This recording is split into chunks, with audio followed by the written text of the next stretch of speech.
Welcome. In today's video, we're going to show you how to hide your last seen status on Telegram. If you prefer to keep your activity more private and don't want others to see when you were last online, this setting is perfect for you. Let's get started with the easy steps. Step 1. First, open the Telegram app on your Android device. Step 2. Once you're in the app, tap on the menu icon at the top left corner of the screen. This will open up the side menu. Step 3. From the menu, tap on Settings.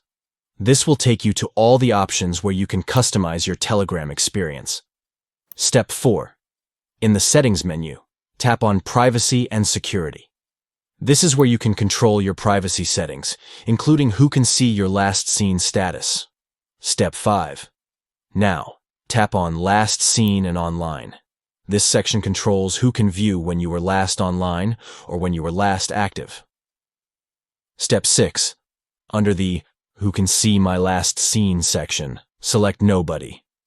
This will ensure that no one can see your last seen status on Telegram. Step 7.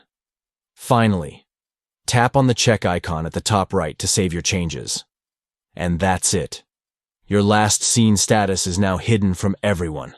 This is a great feature if you want to keep your Telegram activity more private. If this tutorial helped you, don't forget to like, share, and subscribe for more helpful tips and tricks. Thanks for watching.